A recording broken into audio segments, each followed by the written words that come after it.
Hello student, स्वागत है आपके साइंस क्लास में। तो कैसे आप लोग? उम्मीद है कि आप लोग स्वस्थ और मस्त होंगे और आपकी प्रिपरेशन अच्छे से चल रही होगी। ये आज की टॉपिक हम बात करने वाले हैं क्लास 10th का जो आपका साइंस का पहला चैप्टर है, रासायनिक अभिक्रिया एवं समीकरण। उस चैप्टर में हमने देखिए एक लेक्चर पहले अटेंड कर लिया है, जिसमें हमने बहुत सारी चीज़ों को देख लिया है। जैसे जो चैप्टर का नाम था रासायनिक अभिक्रिया और समीकरण, उसमें हमने रासायनिक अभिक्रिया क्या होती है, समीकरण क्या होता है, इसको लिखा कैसे जाता है, रासायनिक समीकरण को संतुलित कैसे किया जाता है, इस सभी बातों को कर लिया था। ठीक है, आज की क्लास हम उसके आगे कंटिन्यू करने वाले हैं, और जो आपके बोर्ड एग्जाम के लिए बहुत महत्वपूर्ण है, यानी यूपी बोर्ड 2025 के लिए काफी ज्यादा इंपॉर्टेंट होने वाला है। क्योंकि यहाँ से आज के जो टॉपिक हम पढ़ने वाले हैं, यानी आज जो लेक्चर है, इस लेक्चर में हम जो चीज पढ़ने वाले हैं, याद रखिए कि ये आपका आने वाले 2024 यानी 2025 के पेपर में 5 मार्क्स कंफर्म करा रहा है। यानी आपका जो पेपर होने वाला है उसमें कम से कम आपके 5 मार्क्स इस लेक्चर से कंफर्म होने वाले हैं। तो इसको बिल्कुल ध्यान से जरूर देखिएगा। ठीक है, कापी पेन लेकर बैठ जाइए, एकदम आपके पास बहुत ज्यादा समय नहीं लगेगा। ठीक है, 25 से 30 मिनट लगने वाले हैं। इन्हें भाई 25 से 30 मिनट को अच्छे से पढ़ लेते हो तो डेफिनेटली आपके 5 नंबर यहाँ पे आपके क्लियर हो जाएंगे।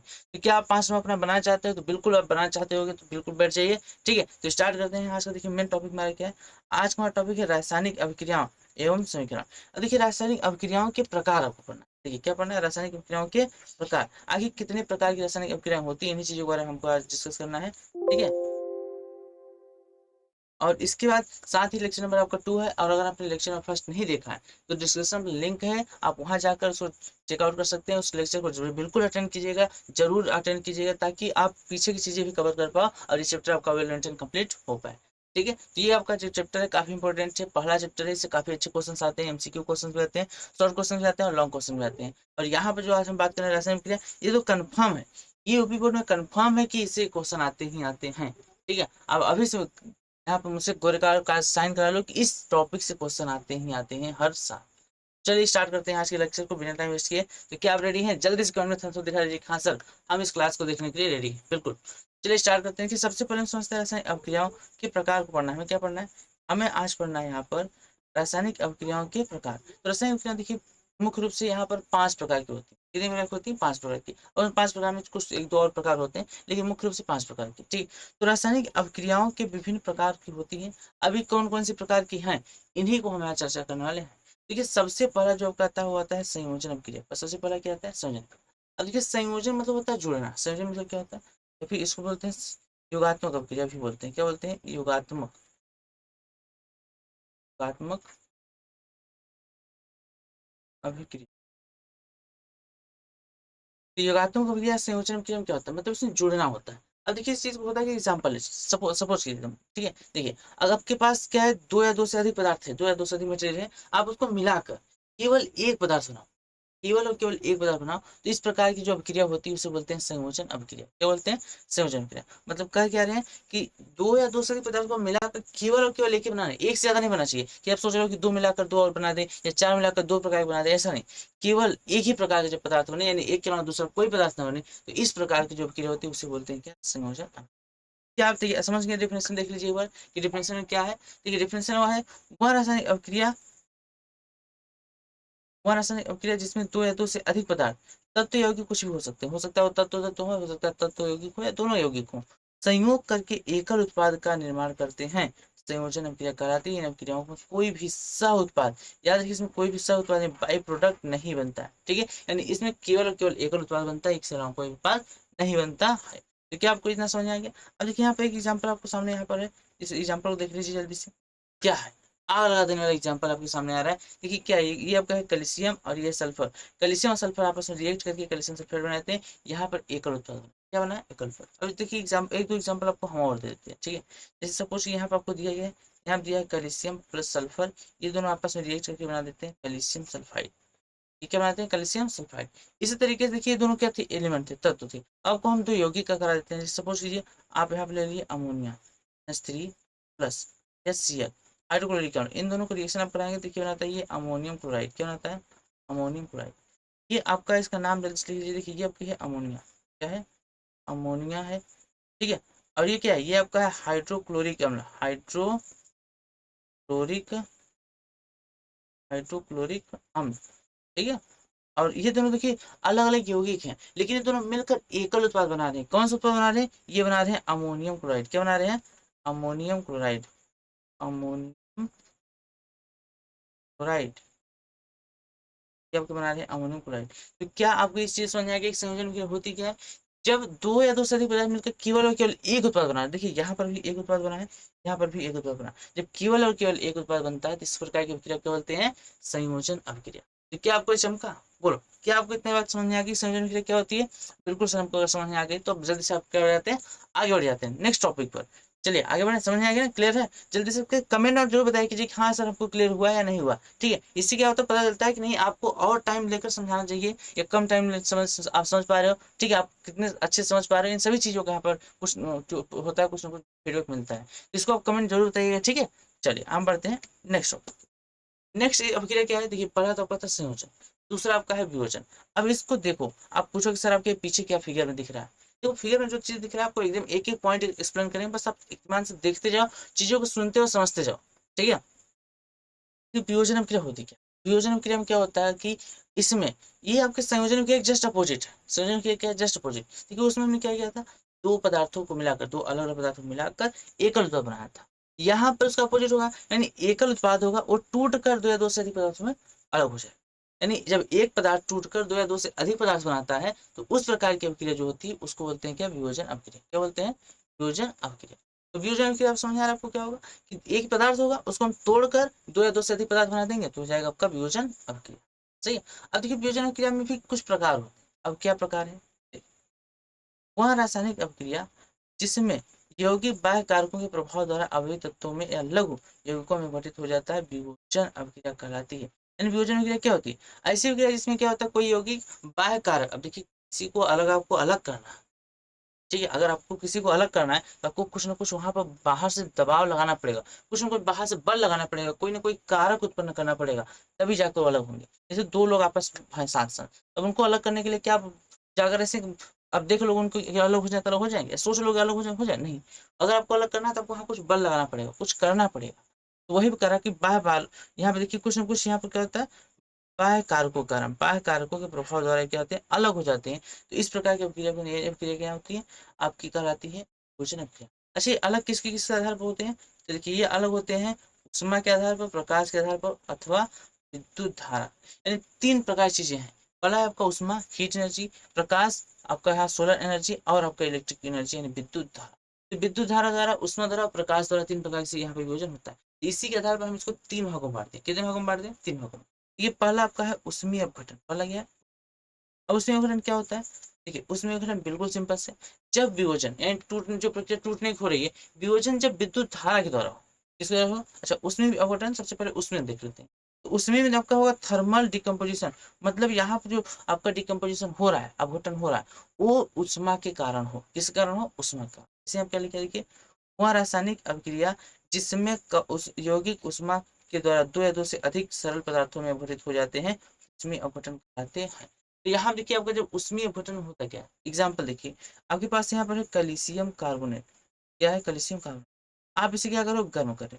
मतलब आप जानते हो, यहाँ पर पिछले लेक्चर में अच्छे से डिटेल में बताया, आपको फिर से जान लो कि अगर किसी अपक्रिया को आप गर्म कर रहे हो, उष्मा दे रहे हो, तो उष्मा को डेल्टा से ही प्रदर्शित करते हैं। डेल्टा इसका मतलब होगा क्या है, यहाँ पर आप उष्मा दे रहे हो। क्या दे रहे हैं? उष्मा।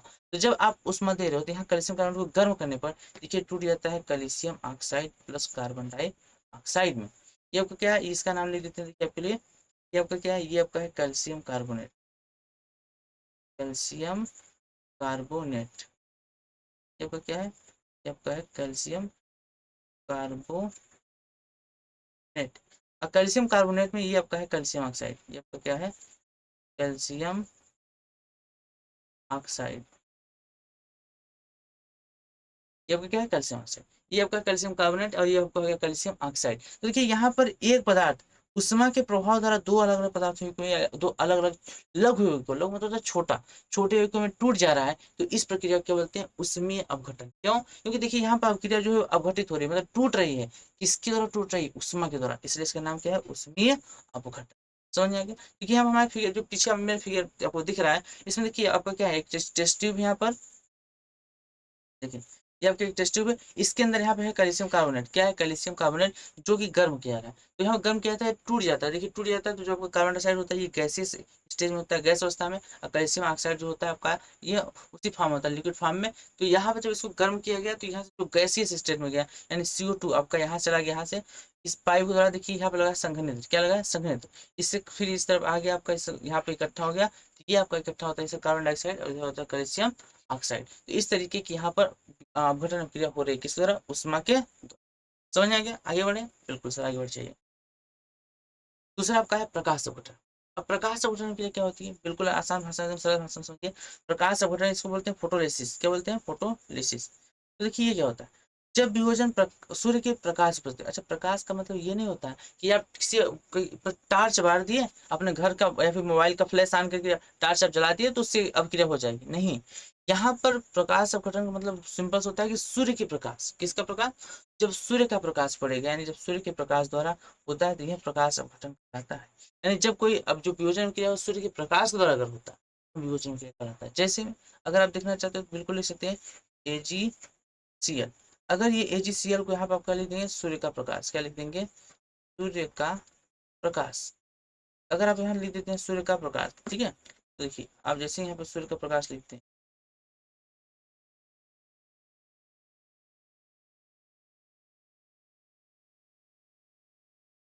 नहीं मानता, ठीक है। और देखिए एग्जाम्पल हम क्या ले रहे हैं, यहाँ पे एग्जाम्पल ये है कि आपका जैसे AgCl है, ठीक है, AgCl। अगर इसे आप सूर्य के प्रकाश में रख दो, कहाँ रख दो, सूर्य के प्रकाश में। अगर आप इसको कहाँ रख दो, सूर्य के प्रकाश में। अगर आप इसे सूर्य के प्रकाश में रख देते हो तो ये टूट जाता है, ये क्या होता है, ये अपने आप टूट जाता है, किसमें टूट जाता है, Ag+Cl2, यानी क्लोरीन गैस इससे अलग हो जाती है और साथ ही सिल्वर अलग हो जाता है। ये क्या है, ये आपका है सिल्वर क्लोराइड, क्या है, सिल्वर क्लोराइड। तो क्या आपको नाम पता था कि नहीं, ठीक है, अगर आपको नाम पता है तो जल्दी से कमेंट में बताइए। इसका नाम क्या है, सिल्वर क्लोराइड, ठीक है। और क्लोराइड इसके साथ यहाँ इसके क्या बना है, देखिए आपका बना दिया, सिल्वर अलग हो गया और क्लोरीन अलग हो गया, क्लोरीन आपका अलग, ये सिल्वर अलग हो गया, क्लोरीन अलग हो गया, तो इस प्रकार का यहाँ पे एक यौगिक बना है जिसका नाम है सिल्वर क्लोराइड, सिल्वर क्लोरीन अलग। तो ये किसके द्वारा हो रहा है, ये आपका हो रहा है सूर्य के प्रकाश की उपस्थिति में। तो सूर्य के प्रकाश की उपस्थिति में जब विभोजन क्रिया होती है तो उसे बोलते हैं क्या, फोटोलिसिस या प्रकाश अपघटन अभिक्रिया। क्या बोलते हैं, प्रकाश अपघटन अभिक्रिया। समझ में आ गया आपको, चले आगे, बिल्कुल सर आगे चल जाए। तो इस यहाँ पे देखिए थोड़ा सा फिगर पर आप देख सकते समझ सकते हैं, यहाँ पे आपका सूर्य के प्रकाश है, यहाँ पर आपका यहाँ लिखा है सिल्वर क्लोराइड रखा हुआ है, जब इसे प्रकाश पड़ती है तो क्लोरीन गैस उड़ जाती है और सिर्फ इसमें सिल्वर बचता है। तो ये आपकी इस प्रकार की अभिक्रिया। अब हम बढ़ते हैं नेक्स्ट, विद्युत अपघटन। देखिए अब विद्युत अपघटन से आप क्या समझ रहे हो, विद्युत अपघटन आपको साफ समझ में आ रहा है कि जब अपघटन अभिक्रिया, जब अपघटन अभिक्रिया किसी और विद्युत के ऊपर परफॉर्म हो, यानी विद्युत धारा के द्वारा हो, तो उसे क्या बोलते हैं, विद्युत अपघटन क्रिया। देखिए वह अभिक्रिया जिसमें यौगिक के जलीय विलयन या गलित अवस्था में विद्युत प्रवाहित करने पर दो या दूसरे टूट जा रहा है, इसे क्या बोलते हैं, विद्युत अपघटन अभिक्रिया। बिल्कुल सर, जैसे एग्जाम्पल आपको यहाँ बता देते हैं हम, सोडियम क्लोराइड। अगर आप सोडियम क्लोराइड में क्या करो, विद्युत धारा प्रवाहित करते हो तो सोडियम अलग हो जाता है और क्लोरीन गैस अलग हो जाती है, सोडियम गैस अलग, क्लोरीन गैस अलग। बस सिंपल होता है, कुछ नहीं करना होता है इसमें, बस जैसे आप यहाँ पे देखिए ये आपका जो अपघटन होगा किसके द्वारा होगा, विद्युत अपघटन आएगा, विद्युत अपघटन, ठीक है। और साथ ही एक एग्जाम्पल और आपको देते हैं, देखो ये एग्जाम्पल देने से पहले आपसे एक सवाल पूछते हैं, क्या आपको इस सवाल का जवाब पता है, जरूर बताइएगा, जरूर बताइएगा हाँ सर हमको पता था या नहीं पता था। पहले अब सवाल आप सुन लीजिए।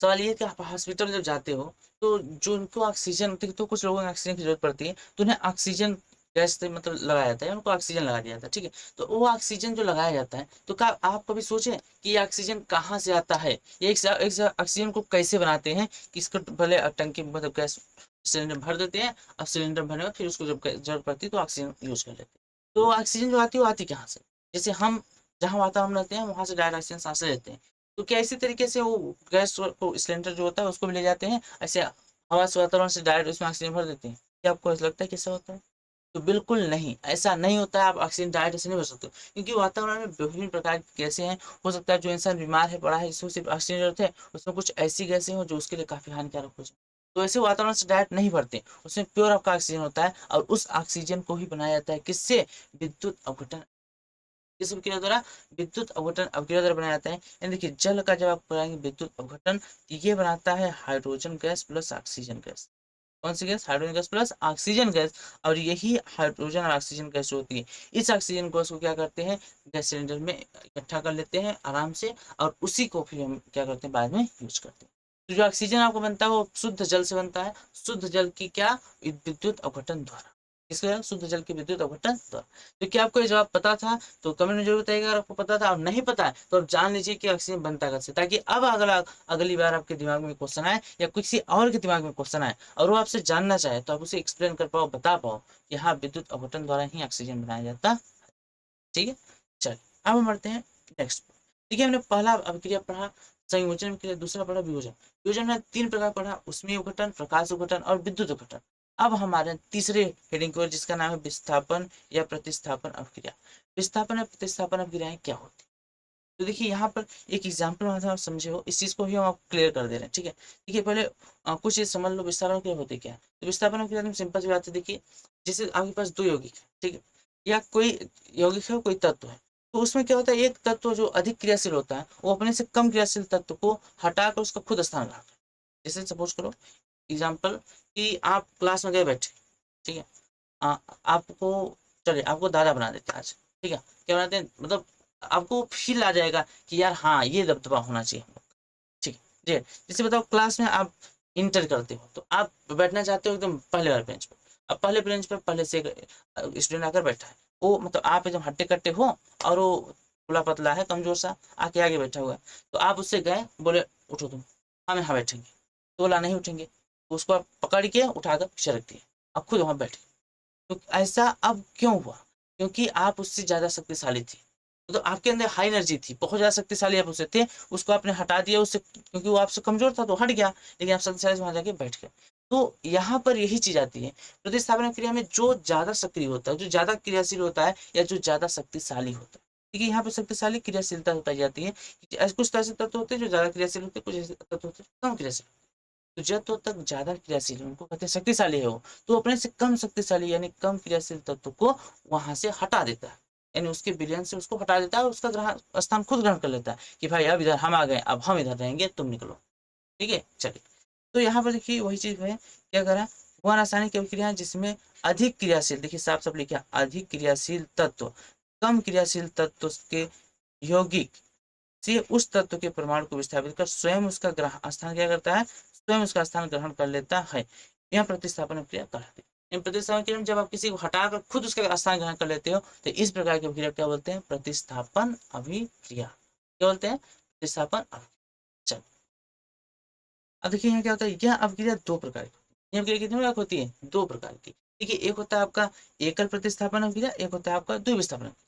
अब एकल प्रतिस्थापन अभिक्रिया क्या होती है, देखिए जैसे आयरन कापर से अधिक क्रियाशील होने के कारण कापर को सल्फेट के विलयन से विस्थापित कर देता है। अब ये क्या लिखा है सर, एकदम सिंपल, एकल विस्थापन के लिए आपको सिंपल समझाते हैं। यहाँ पर आपका है आयरन प्लस यहाँ पर आपका है कापर सल्फेट, है कापर सल्फेट, ये जब रिएक्शन करते हैं तो देखिए यहाँ पर क्या होता है ना, यहाँ पर क्या होता है, ये आपका आयरन और ये आपका है कापर सल्फेट। तो यहाँ पर जो आयरन है देखिए इस कापर से ज्यादा क्या शक्तिशाली है, इसको क्या करता है जाता है और मार कर खेत देता है, कहता है निकल तुम इधर से, अब हम इधर आ गए हैं तुम निकलो इधर से, दिखना नहीं, नहीं तो काट के फेंक देंगे।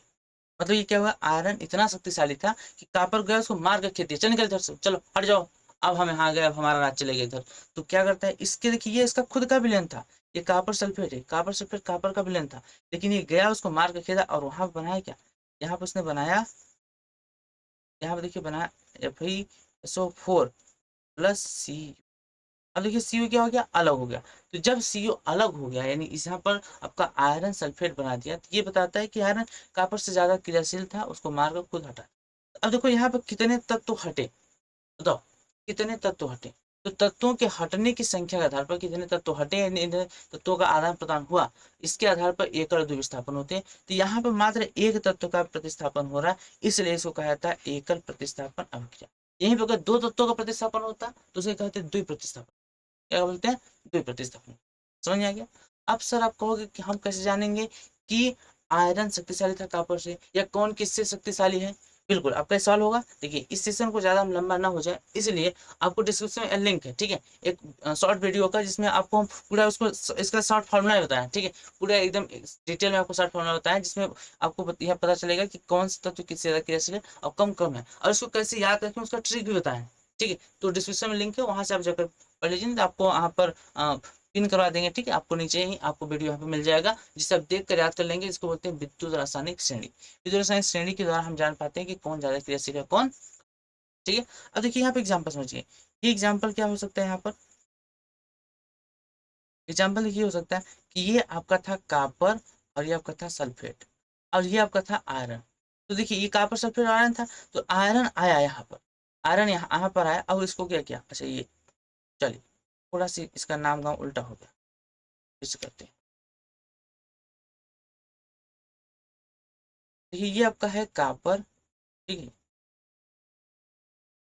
ये आपका देखिए क्या है, ये आपका है कापर और ये आपका है सल्फेट और ये आपका है आयरन। तो ये जैसे आयरन आया यहाँ कापर को हटा दिया, कापर को हटा दिया अब खुद बन गया, यानी देखिए यहाँ पर सल्फेट आपका है और उसके साथ आ गया आयरन।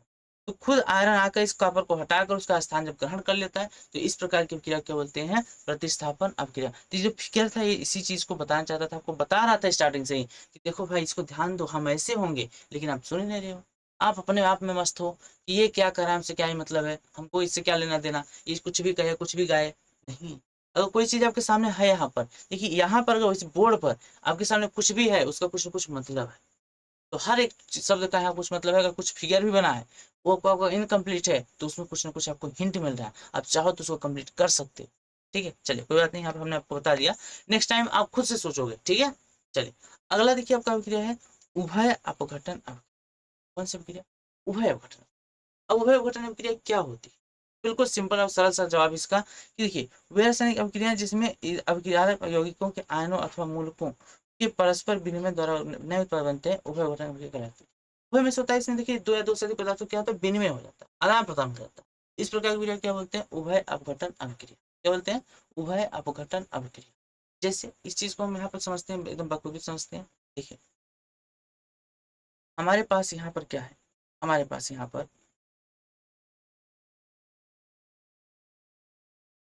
यहाँ पर हमारे पास है आपका, देखिए आप कुछ भी ले सकते हो, ठीक है, कोई खास इशू नहीं है। हमारे पास यहाँ देखिए सोडियम क्लोराइड, क्या है, सोडियम क्लोराइड, और है सिल्वर नाइट्रेट, सिल्वर नाइट्रेट। ये दो तत्व मतलब दो यौगिक हमारे पास है। अब इन दोनों यौगिकों का देखिए इसका नाम क्या है, इसका नाम है सोडियम क्लोराइड, राइट, इसका नाम है silver nitride, silver nitrate, silver nitrate. तो अब यहाँ पर देखिए होता क्या है, यहाँ पर ना परस्पर आदान प्रदान होता है। मीन्स ये क्या करता है, देखिए सोडियम कहा करता है कि हम आएंगे सिल्वर के पास और सिल्वर चला जाता है सोडियम पर, यानी सोडियम के स्थान पर सिल्वर, सिल्वर के स्थान पर आपका सोडियम। तो इस तरीके से यहाँ देखिए यौगिक क्या बनता है, ये यौगिक बनाते हैं silver chloride plus sodium jet, sodium nitrate. तो यहाँ पर आदान प्रदान की परस्पर क्रिया क्या है, आदान प्रदान, या दो से अधिक तत्वों का जब आदान प्रदान होता है, अदल बदल होता है, विनिमय होता है, या आप बोल सकते हो प्रतिस्थापन होता है, तो इस प्रकार की अभिक्रिया को उभय प्रतिस्थापन अभिक्रिया बोलते हैं। क्या बोलते हैं, उभय अपघटन या उभय प्रतिस्थापन अभिक्रिया बोलते हैं। सिंपल था, बिल्कुल सा सिंपल था, बहुत ज्यादा भारी चीज नहीं थी, हो जाएगा, बिल्कुल हो जाएगा। इस बार फिर देख लो कि यहाँ पर सोडियम सिल्वर के स्थान चला गया, सिल्वर के स्थान चला गया सोडियम के स्थान पर, इस प्रकार से यहाँ पर सिल्वर क्लोराइड और सोडियम नाइट्रेट। नाम इसका जो लिख लीजिएगा, ये आपका है सिल्वर क्लोराइड और ये आपका है सोडियम नाइट्रेट, ठीक है। चलिए अब बढ़ते हैं नेक्स्ट बहुत ही महत्वपूर्ण अभिक्रिया पर, जिसका नाम है उष्माक्षेपी और उष्माशोषी। देखो उष्माक्षेपी और उष्माशोषी अभिक्रियाएं क्या होती है, कि ये आपका बेसिकली उष्मा पर निर्भर, उस पर उस किस पे डिपेंड है, उष्मा पर। यानी एक इसमें उष्मा निकालती है, एक उष्मा ग्रहण करती है। तो जो ग्रहण करती है उसे बोलते हैं उष्मा शोषी। शोषी मतलब जो शोषण करता है, अवशोषण करता है, जो उष्मा को लेता है, ग्रहण करता है, बोलते हैं उष्मा शोषी। और एक होता है उष्मा को निकालता है, तो उष्मा छिपी मतलब होता है जो उष्मा को बाहर निकालता है। तो ऐसी क्रिया जो उष्मा को बाहर निकालती है उष्मा छिपी क्रिया होती है, और ऐसी भी क्रिया जो उष्मा को ग्रहण करती है क्रिया होती है। बिल्कुल सिंपल सा परिभाषाएं थी इनका, देख लीजिए। पहला आपका है उष्मा छिपी, उष्मा छिपी मतलब जो उष्मा को क्या करे, बाहर निकाले, उष्मा को बाहर निकाले। चलिए यहाँ पे देखिए आपको एक फिगर यहाँ पे ड्रा हुआ है, तो आप बताओ इसमें से कौन सा उष्मा छिपी, कौन सा उष्मा शोषी। तो देखो इनका नाम होता है एक्सोथर्मिक एंड एंडोथर्मिक। तो ये जो आग है, अब बताओ आग उष्मा लेता है कि देता है, यहाँ पे ध्यान दो, ये वाला चिकन वाला, ये क्या करता है, आग है, तो आग उष्मा क्या करता है, लेता है कि देता है, सर देता है। जो अपक्रिया उष्मा को देती है, उष्मा को प्रदान करती है, हमको बाहर निकाल कर उष्मा को देती है, उस अपक्रिया को बोलते हैं उष्मा छेपी अपक्रिया। तो यहाँ पे जो आग है देखिए, हीट क्या कर रहा है, उष्मा निकाल रहा है, किसको बुलाता है, एक्सोथर्मिक रिएक्शन यानी उष्माक्षेपी अभिक्रिया। क्या बोलते हैं, इसमें देखिए लिखा है साफ साफ नीचे लिखा है रिलीज्ड हीट, यानी उसमें क्या करता है, रिलीज करता है, मुक्त करता है। अब इसका एग्जांपल क्या है सर, ऐसी कौन सी क्रिया जिसमें उष्मा निकलती है? बिल्कुल आसान सी क्रिया है सर। क्या आप कोयला का नाम सुने हो? बोलो, कोयला का नाम सुने हो? बिल्कुल सर सुने हैं। कोयला आपका क्या होता है, कार्बन। अब कार्बन को आप ऑक्सीजन की उपस्थिति में जला देते हैं, कार्बन जब आप ऑक्सीजन की उपस्थिति में जला देते हो तो यहाँ क्या निकलता है, यहाँ निकलता है आपका कार्बन डाइऑक्साइड प्लस उष्मा, प्लस उष्मा। तो यहाँ पर जो उष्मा निकलती है, ये उष्मा क्या बता रही है कि इस अभिक्रिया में, अब ये बताओ, आप कोयले को जब जलाते हो तो उसमें से ऊर्जा निकलती, उष्मा नहीं निकलती? बिल्कुल से निकलती। मतलब यहाँ पे अभिक्रिया किस प्रकार की हो रही है, यहाँ पर जो अभिक्रिया हो रही है, हो रही है उष्मा छेपी। कौन सी अभिक्रिया हो रही है, उष्मा छेपी। तो जो अब उष्मा छेपी अभिक्रिया होती है तो ये इस प्रकार से होती है कि जो उष्मा को क्या करती है, प्रदान करती है, उष्मा को निकालती है, उसे बोलते हैं उष्मा छेपी। क्या बोलते हैं, उष्माक्षेपीय अभिक्रिया। अब इसी प्रकार आपका यहाँ देखिए होता है, एक होता है एंडोथर्मिक रिएक्शन, मतलब उष्मा को ग्रहण करना। जैसे आपके पास यहाँ पर बर्फ है, तो बर्फ देखिए जब पिघलता है तो क्या करता है, वो उष्मा को अवशोषित करता है, उष्मा को ग्रहण करता है। बिना उष्मा लिए वो कभी भी पिघलेगा नहीं। अगर बर्फ 0 सेल्सियस पे बर्फ बना है, पानी से बर्फ 0 डिग्री से बना है, तो आप जिसको टेम्परेचर दोगे, जब 0 से जब उसका टेम्परेचर ज्यादा होगा तभी पानी बदलेगा, तो उष्मा को ग्रहण करेगा। तो कुछ ऐसी अभिक्रियाएं जो उष्मा ग्रहण करती है उनको जाता है एंडोथर्मिक अभिक्रिया। चलिए इसको देख लेते हैं थोड़ा सा। बिल्कुल आपको यहाँ पे इसको परिभाषा पढ़ी देखिए, क्या आपको परिभाषा पढ़ने से पूरा क्लियर हो रहा है कि नहीं? देखिए यहाँ पर आपने परिभाषा अगर अच्छे से क्लियर कर लिया तो देखिए इसका हम समझा देते हैं आपको। सपोज कि आपके पास यहाँ पे कैल्शियम कार्बोनेट, ये आपके पास थोड़ा सा यहाँ पर क्या है, यहाँ पर आपके पास है कैल्शियम कार्बोनेट। और इसको अगर आप गर्म करते हो, क्या करते हो, गर्म करते हो, ये बदल जाता है किसमें, यहाँ पर calcium oxide plus carbon dioxide. ये रिएक्शन अभी आपने पीछे देखा था कि क्या बताओ, आपको इस रिएक्शन को कराने के लिए यहाँ पर उष्मा देना पड़ा था कि नहीं? क्या आपको इस रिएक्शन को कराने के लिए यहाँ पर आपको उष्मा देना पड़ा था कि नहीं? तो जब ऐसी क्रिया जिसको आपको उष्मा बाहर से देना पड़े, जिसमें आपको उष्मा क्या करे, बाहर से देना पड़े, उस प्रकार की अभिक्रिया को बोलते हैं क्या, उष्मा छेपी, तो उष्मा शोषी अभिक्रिया। यानी उष्मा क्या करते हैं, ग्रहण करते हैं। ठीक है, अब देखिए यहाँ पर जो उष्मा है, अगर आप इसको लिख रहे हो तो देखिए यहाँ पर, ये यहाँ पर कब लिखा जाता है, जब आप वियोजन किया करते हो तब। लेकिन उष्मा छेपी उष्मा शोषी आप रिएक्शन लिखो तो इसको इस तरीके से लिखोगे, देखिए, या तो आप लिखोगे कैल्शियम कार्बोनेट प्लस उष्मा, कार्बोनेट प्लस उष्मा, फिर ये बना देगा आपका calcium oxide plus carbon dioxide. कहने तात्पर्य, अगर आप इसको अभिकार क्यों लिखोगे तो आपको यहाँ लिखना होगा प्लस चिन्ह से। अगर इसी को आप उत्पाद क्यों लिखोगे तो कैसे लिखोगे, तब लिखोगे CaCO3, और यहाँ बनाएगा आपका CaO प्लस CO2, और यहाँ होगा माइनस उष्मा। क्यों, तो देखिए जब आप उष्मा शोषी क्रिया देखते हो तो उसमें उष्मा को आप अगर अभिकार को लिखते हो तो प्लस करके लिखोगे, और उत्पाद को लिखते हो तो माइनस करके लिखोगे। ये आपको चीज यहाँ पर कर, ठीक है। डेफिनेटली आपको ये चीजें समझ में आ गई होंगी इतनी। तो उष्मा शोषी अभिक्रिया क्लियर हो गई। तो चलिए अब हम बढ़ते हैं आगे। देखिए इसका आता है आपका ऑक्सीजन, आपको बोले थे कि 5 प्रकार की क्रिया होती है, ऑक्सीजन और अपचयन, ये 5 प्रकार की क्रिया है।